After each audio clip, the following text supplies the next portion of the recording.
Travis Wayne Goodzone. For those of you who saw my video investigating history of the Church of Jesus Christ of Latter-day Saints, you will know how the scientific process works. Because it's not just investigating history that you use that for, in which you recognize patterns and then identify anomalies, develop theories to test, to confirm or deny your hypotheses. And so if we were to carry on, you'll hear me say a lot of the times that the Church of Jesus Christ of Latter-day Saints is the great and abominable church, as spoken graphically in the Book of Mormon, which means I believe the Book of Mormon is true. And I can even go further than that. I know it's true. Because I use the scientific method with the Book of Mormon and my study and research. I do not do read, ponder, pray. And whatever feeling I get, that's my answer. Science be damned. Truth be damned. And so it's because of that same process that I can make those claims. But you don't hear all of the research in every single video. I can't. Be too long. How many videos have I got on this channel? And so when I warn you that the church is using read, ponder, pray, and get a feeling that they want you to believe is the Spirit, whether it's a good feeling or a bad feeling, positive or negative, happy or sad, you're supposed to associate it with God telling you the false equivalency fallacy that they are equated to true and false, right and wrong. Please come pick it up. And so this is why Order food items. Please be in the lobby when they are delivered, so we don't have to hold them. Thank you. we also have mice. They had to put out traps the other day. When I continue on and tell you that John Dehlin, who was excommunicated by the church, so you think maybe he's a good guy? No. His job is psychologist. It's a pseudoscience, a fake science. He's a fraud by the very definition of his career. And whether he knows it or not, doesn't matter. He's still a fraud because he's not pursuing science and the method that I showed you in that video for his career field. And if he refuses to do it, he's exactly like a Mormon who refuses to do that for church history. And so all of you who believe in him, guess what he's done to you? Exactly what the church has done to you and for why you left. But he accepts you for what the church didn't accept you for. And that's where the danger is. It's not one way or the other. There are multiple ways. And the one way or the other is a false dichotomy fallacy. And so, yes, psychologists are all about tell me how you feel. That doesn't solve anything. That's the same thing as the church saying that you get a feeling, that's the Spirit. He's doing the same thing, but it's your psychologist instead of the Spirit. And so, yes, I'm trying to teach you how to learn, and at the same time learn how there are dangers in our society that are trying to control you and take away your agency. And this emotivism, where morals and ethics are based upon your feelings, is a fallacy, which means it's false. And you need to dismiss it and remove it from your mental processing. Otherwise, they're going to control you. And if you've paid attention to whatever news channel you're watching, guess what they always want to cover? They want to get people's responses, how people feel, what are their reaction. And you see that on YouTube videos. People are giving reaction videos to songs or other videos or things people say. They're purposely trying to control your thoughts. It's mental manipulation because they're inciting you to do their will, just as the church is doing the Mormons, to incite Mormons into hate and violence to defend the church. This is the danger I've warned you about over and over and over again. And so when I tell you that they're the great and abominable church, who's the founder that is talked about in the Book of Mormon?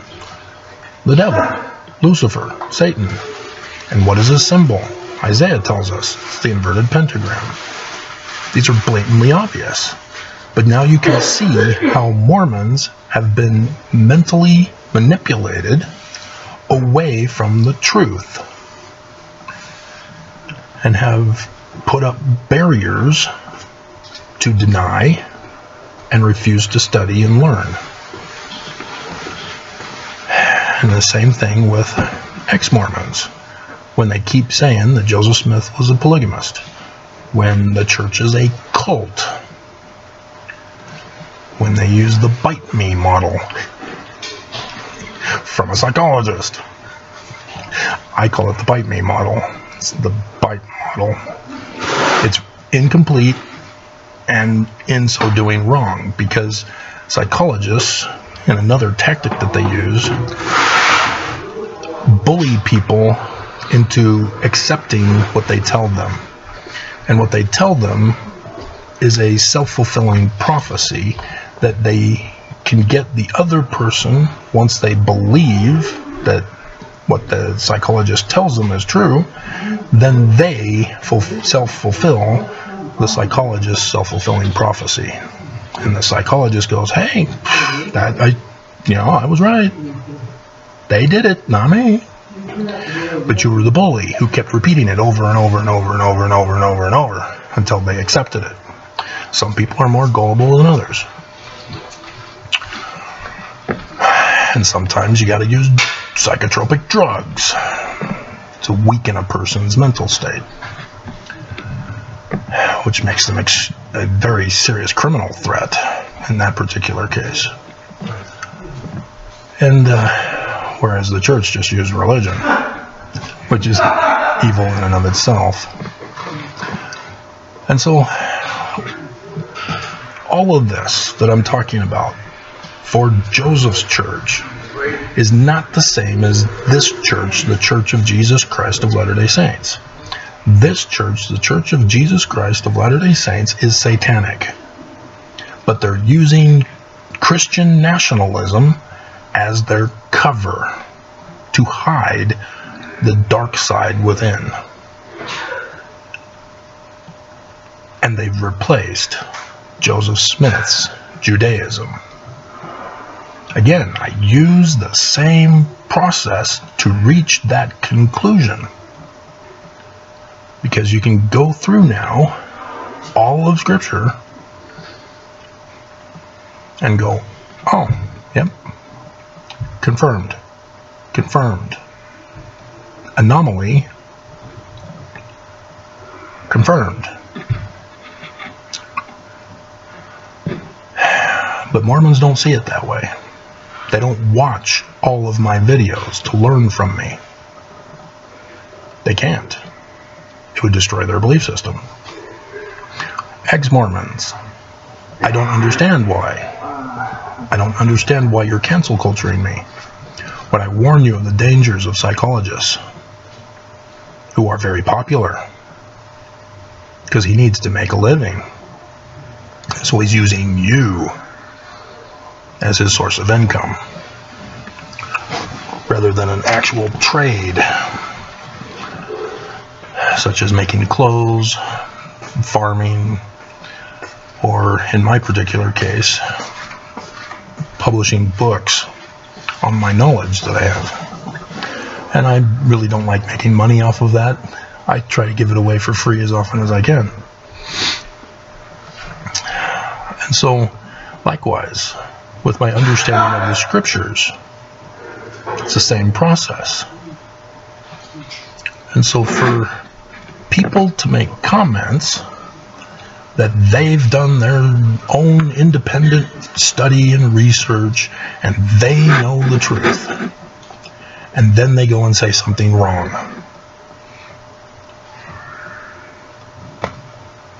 you just contradicted yourself. You said you did study and research, but then you said something wrong.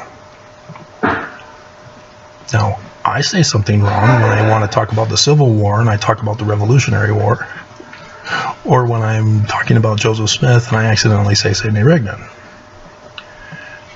Those aren't wrong. Those are errors in which can easily be corrected when you understand the context and go, oh, he's referring to such and such.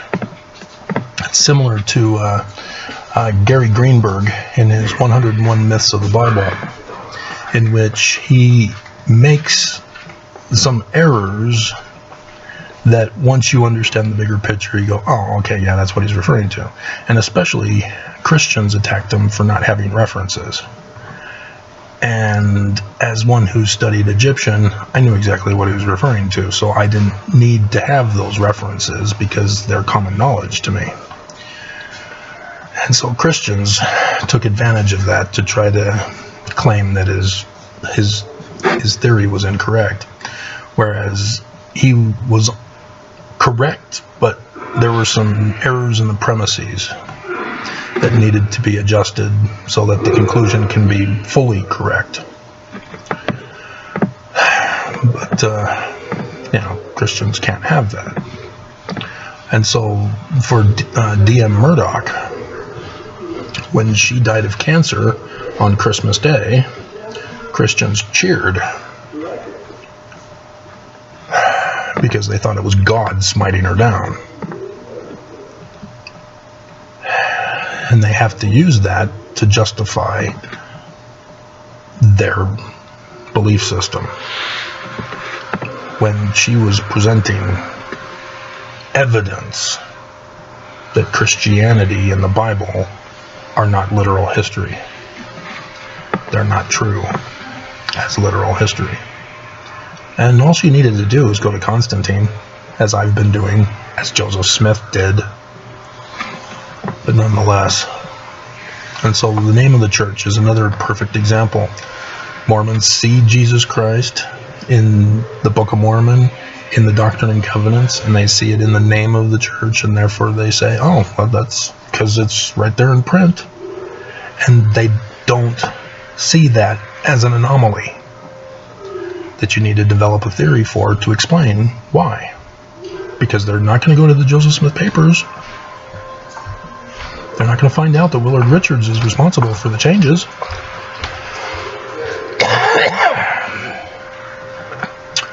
And so, this is a very dangerous time we are living in, when people are purposely denying and refusing to do study and research. And just whatever they want to believe is now their truth. Because it's leading to serious crimes and extreme hatred. And this was all caused for Mormons by the church. They've done this to you. And they can't come out and confess. Because it means they're frauds. It means the church is false. They have to maintain the lie. They have to double down on the lie. When Nelson gets up multiple times at conference and screws up just translation alone, not to mention all the other doctrinal errors that he's made, instead of coming out and going, I made a mistake, I've corrected it, watch the new updated video or the written texts to see what the corrections are. They did it with Elder Pullman. back in 1984, October's conference. They can do that with the president of the church, but they can't, because he's the president of the church. See where the dilemma is? So I've exposed him. I know his errors. I have the gift of translation. He doesn't.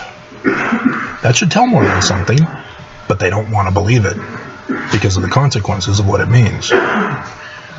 But instead, the church, through the Deseret News, through the church news, through the church productions of the Book of Mormon and other website links or stories from other leaders of the church, in our manuals, they're changing the truth to the errors that Nelson made because he's the living prophet.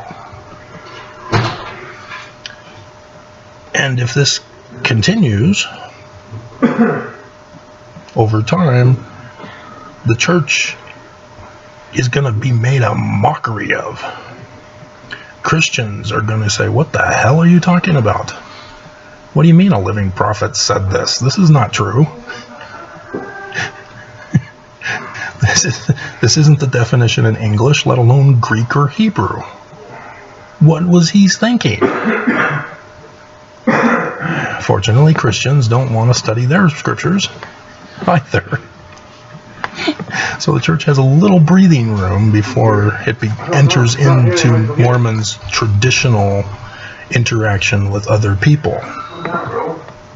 That